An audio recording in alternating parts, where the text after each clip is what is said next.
හයි ඔන්න අද මම ඔයාලට අරගෙන ආවේ පැහි රෙසිපි එකක්. එහෙනම් යමු වීඩියෝ එකට. මුලින්ම මම කරේ වතුර 2-3කින් මේ පැහි එක හොඳට වොෂ් කරගත්තා. ඔයාලා පැහි එක කපලා දානකොට ඒ වතුර එකට දෙහි කෑල්ලක් මිරිකලා, ඒ කියන්නේ දෙහි ගෙඩියක බෑවක් මිරිකලා ඒ වතුර එකට පැහි එක කපලා දාගන්න. එතකොට ඔයාලට පුළුවන් පැහි එකේ ඒ පිපෙන කහට ගතිය අඩු කරගන්න. ඔන්න වොෂ් කරගත්තට පස්සේ මේ විදිහයි පැහි එක. පැහි එක හදාගන්න අපිට අවශ්‍යයි පොඩියට කපාගත්ත රටලූණු, කරපිංචා, ඊට පස්සේ මේකට අවශ්‍යයි චොප් කරගත්ත සුදු ලූණු, අවු මිරිස්, චොප් කරගත්ත ඉඟුරු කැබැල්ලක්. ඔන්න ඉතින් මම මේ දේවල් ටික තමයි මුලින්ම කපලා ලෑස්ති කරගත්තේ.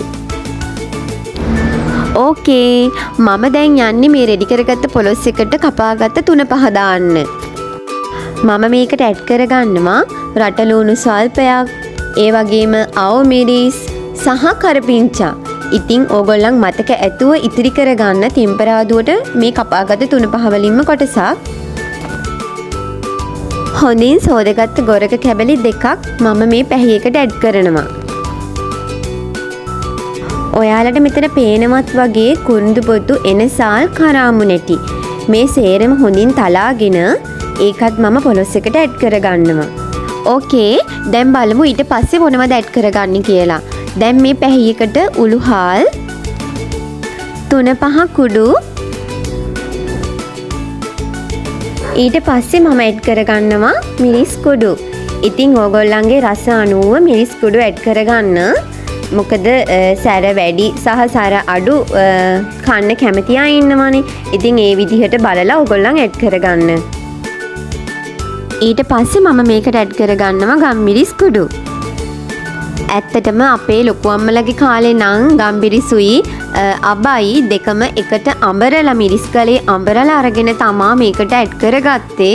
ඉතින් දැන් මම ලේසියටයි මෙහෙම ඇඩ් කරන්නේ. ඉතින් ඊට පස්සේ ඔයාට පුළුවන් අවශ්‍ය ප්‍රමාණයට කහ ඇඩ් කරගන්න. ඉතින් මේ තියෙන්නේ කඩේ තියෙන අබ පේස්ට් එක. මම මේ අබ පේස්ට් එකිනුත් ඇඩ් කරගන්නවා තේ හැඳි 2ක් විතර. මම කිව්වනේ කලින් අර අබයි ගම්මිරිසුයි දෙක එකට අඹරලා තමා කලින් ආයේ දැම්මේ කියලා. ඉතින් ඔයාට පුළුවන් මේ විදිහට කඩේ තියෙන අබ පේස්ට් එක හෝ ගෙදර අඹරපු අබ ඇඩ් කරගන්න මේකට. ඕකේ, ඉතින් මේ හැම 3-5 එකක්ම දාලා ඉවරුණාට පස්සේ මේක හොඳට අපි මික්ස් කරගන්න ඕනේ.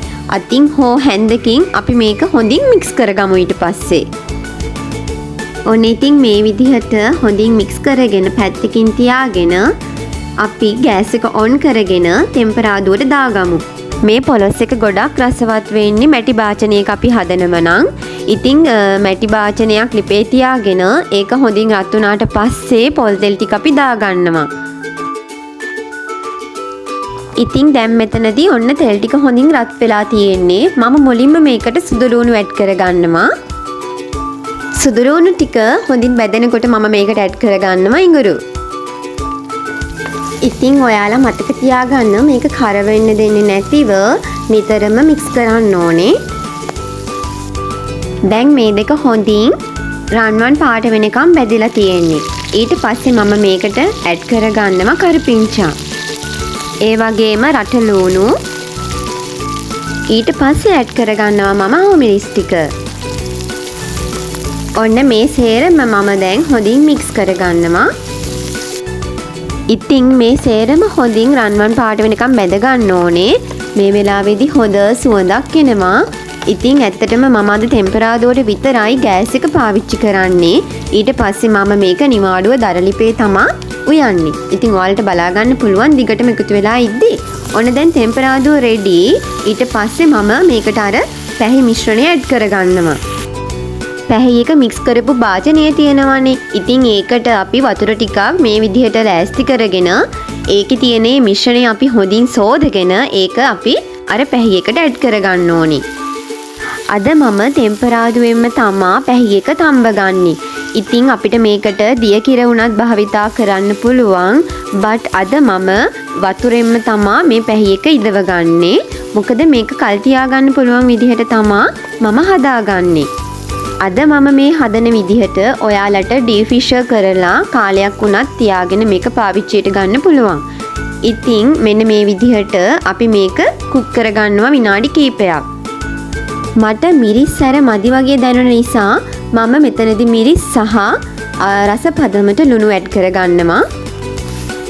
ඉතින් ඔන්න නැවතත් මිරිස් සහ ලුණු මම මේකට ඇඩ් කරගත්ත නිසා හොඳින් මික්ස් කරගන්නවා. ඔන්න ඉතින් ඔයාලට පේනවත් වගේ මේක දැන් ඉදෙන ගමන් තියෙන්නේ. මේ වෙලාවේදී මම මේක වහනවා. ඉතින් මේක විනාඩි 3ක් විතර මේ විදිහට වහලා තියලා මම නැවතත් මේක ඇරලා මේකට අවශ්‍ය ප්‍රමාණයට වතුර ඇඩ් කරගන්නවා. මොකද මේක හොඳට ඉදෙන්න ඕනේනේ. හරි, දැන් මම මගේ දරලිප ලෑස්ති කරගත්තා. ඊට පස්සේ මම මේක දරලිපට මාරු කරගන්නවා. මොකද මේක නිවාඩුව ඉදෙන්න ඕනේනේ. ඔයාලත් හදලා බලන්නකෝ.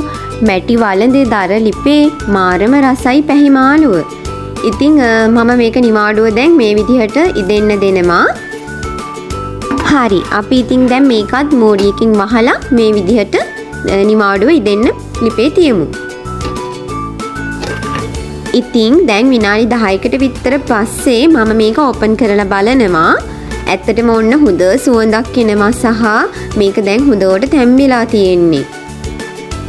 ඔයාලට ඉතින් දෙයක් මතක් කරන්න ඕන. මේක තැම්බෙන්න යන වෙලාව ගහෙන් ගහට වෙනස් වෙනවා. ඒ කියන්නේ අපි දැන් මේ පැහි එක කඩා ගන්න ගහ තියෙනවනේ. ඉතින් ඒකේ මේ පැහි ගෙඩිය ඉක්මනට ඉදෙනවද නැත්නම් ටිකක් වෙලා යනවද කියලා තීරණය වෙනවා. හරි, මේ තියෙන්නේ ඉතින් කළු කුඩු. මම මේ විදිහට ගෙදරදී හදාගත්ත කළු කුඩු බෝතලයකට දාලා තියාගෙන ඉන්නේ. මට අවශ්‍ය වුණාම මම මේක බ්ලෙන්ඩ් කරලා ඇඩ් කරගන්නවා. ඉතින් මම හදාගත්ත මේ කළු කුඩු ටික දැන් ඇත්තටම වෙලාව හරි ඇඩ් කරන්න. ඉතින් මම මේකත් හිමීට ඇඩ් කරගන්නවා. ඉතින් මේ දාන කළු කුඩු එකෙන් තමයි මේ පොලොස් එකට වෙනම රසයක් ඇඩ් වෙන්නේ. කළු කුඩු දාලා විනාඩි කිහිපයක් මේක අපි හොඳින් වසලා තියාගෙන ඊට පස්සේ විනාඩි කිහිපයකින් අපිට පුළුවන් මේක ඕපන් කරලා බලන්න. මතක තියාගන්න කළු කුඩු ඇඩ් කරලා අපි හොඳින් මේක මික්ස් කරලා තමා වහලා තියන්න ඕනේ. ඉතින් කළු කුඩු ඇඩ් කරාට පස්සේ ඔයාට පුළුවන් දර ඈඩ් කරලා මේක මද ගින්නේ පිස ගන්න. ඉතින් දැන් ඇත්තටම මේක රෙඩි වෙලා ඉවරයි. ඉතින් ඇත්තටම මම අද මේ පැහි කරි එක රෙඩි කරේ රට යවන්න. ඉතින් දැන් මම මේක තනිකරම පිසගත්තේ ටෙම්පරාදුවෙන් පමණයි. ඉතින් මේකට මම මිටි කිරිවත් පහු කිරවත් ඇඩ් කරලා නැහැ. මේ විදිහටත් මාරම රසයි. ඉතින් මම ඔයගොල්ලන්ට අද කරලා පෙන්නන්නම්. මම මේකෙන් වෙනමම ටිකක් ගත්තා දවල් කෑමට. ඉතින් මේකට මම මිටිකිරි ඇඩ් කරලා ඔයගොල්ලන්ට පෙන්නන්නම්. දැන් මේ තියෙන්නේ මම ගෙදර කෑමට වෙන් කරගත්ත කොටස සහ මේ තියෙන්නේ මම රට යවන්න අයින් කරලා තියෙන කොටස. ඔන්න ඉතින් මම දැන් මේ අයින් කරගත්ත කොටසට මේ විදිහට මිටිකිරි ඇඩ් කරගන්නවා. අපි මේකට දැන් මේක හොඳට ටෙම්පරාදුවෙන් තැම්බිලා තියෙන නිසා ගොඩාක් කිරි දාන්න ඕනේ නැහැ. මිටිකිරි Tamanට අවශ්‍ය ප්‍රමාණයට දාගන්න. දාලා හොඳින් මේ විදිහට මික්ස් කරගන්න ඕනේ. ඉතින් ඔන්න දැන් මම ඒකත් ලිපේ තියාගත්තා. දැන් මේක හොඳට මිටිකිරි එක නටනකොට ඔයාට පුළුවන් මේක හැඳි ගාලා සල්ප වෙලාවකින්ම බාගන්න.